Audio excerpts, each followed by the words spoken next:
Hello दोस्तों, PhD का एक नया नोटिफिकेशन स्टार्ट हो गया है जो कि आईआईटी गांधीनगर से है। दोस्तों इन्होंने काफ़ी सारे सब्जेक्ट के लिए आवेदन मांगे हैं।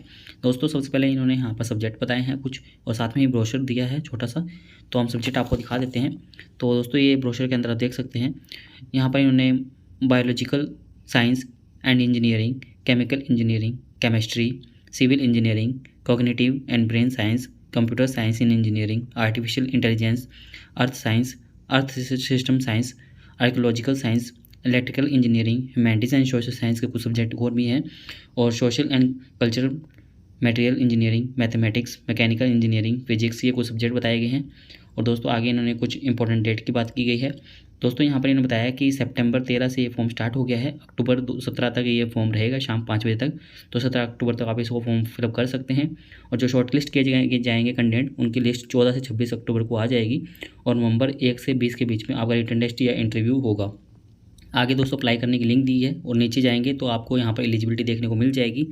एलिजिबिलिटी की बात करें तो दोस्तों यहाँ पर इन्होंने 55% मार्क्स मांगे हैं, और 50% SC ST PWD कैटेगरी के मांगे हैं, या 5.5 CPI हो आपके, या 5.0 CPI हो SC ST PWD वालों के लिए जिनके पास में MA MSc BTech MTech BS, या जो IISc या IISER से हो, या BS MS हो IISER से, या इसके इक्विवेलेंट डिग्री हो एप्रोप्रिएट, तो वो यहाँ पर अप्लाई कर सकते हैं। और दोस्तों आगे कुछ और इन्फॉर्मेशन भी दी है, यदि आपको कुछ और इन्फॉर्मेशन है तो चाहिए तो यहाँ पर क्लिक कर सकते हैं फाउंड हेयर पर, तो आपको मिल जाएगी। और दोस्तों नॉर्मल एलिजिबिलिटी तो यही है। आगे दोस्तों दूसरी डिटेल्स की बात करें तो यहाँ पर इन्होंने एडमिशन कैटेगरी की बात की है कि full time residential research content मांगे गए हैं यहाँ पर एडमिशन के लिए, जो यहाँ पर रहें और यहाँ पर रिसर्च करें। और फाइनेंशियल सपोर्ट भी दोस्तों यहाँ पर दी जाएगी। फाइनेंशियल सपोर्ट की बात करें तो दोस्तों यहाँ पर मंथ आपको 37,000 रुपये मिलने वाले हैं। पोस्ट ग्रेजुएट की डिग्री हो, और आपके पास में बेसिक साइंस से नेट गेट हो क्वालिफिकेशन हो, या ग्रेजुएशन की डिग्री हो, BTech भी नेट गेट हो, तो वो यहाँ पर उनको मिलेंगे।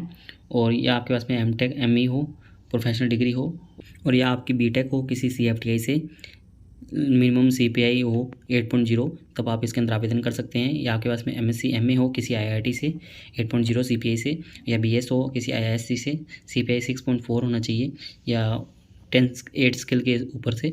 और दोस्तों ऐसे ही कुछ और डिटेल्स बताई गई हैं। और दोस्तों यहाँ पर बताया गया है कि 2 ईयर्स के बाद में आपको 42,000 मिलने स्टार्ट हो जाएंगे। बाकी अदर डिटेल भी यहाँ पर इन्होंने दी हुई है।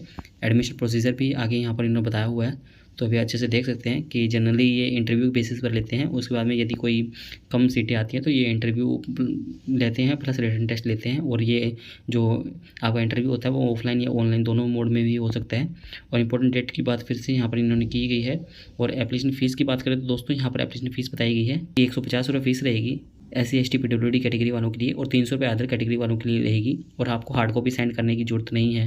दोस्तों आगे यहाँ पर फोकस रिसर्च एरिया भी बताए गए हैं, तो आप ये देख सकते हैं। बायोलॉजिकल साइंस के अंदर भी काफ़ी सारे हैं, ये जैसे 9 दिए गए हैं रिसर्च एरिया, जैसे केमिस्ट्री के अंदर। ऐसे आप सभी का देख सकते हैं, सभी की इन्फॉर्मेशन यहाँ पर दी गई है, तो ये आप अच्छे से देख सकते हैं। यहाँ पर इन्होंने education, technology, teacher, professional development, काफ़ी सारे सब्जेक्ट यहाँ पर मान लीजिए रिसर्च एरिया आ जाते हैं, ह्यूमैनिटीज़ एंड सोशल साइंस में भी। इस प्रकार ये आप देख सकते हैं। दोस्तों ये PMR स्कीम को भी सपोर्ट करते हैं, तो ये भी इन्फॉर्मेशन यहाँ पर दी हुई है। अप्लाई करने की डायरेक्ट लिंक भी यहाँ पर आपको देखने को मिल जाएगी। जैसे आप इस पर क्लिक करते हैं तो आप आवेदन कर पाएंगे।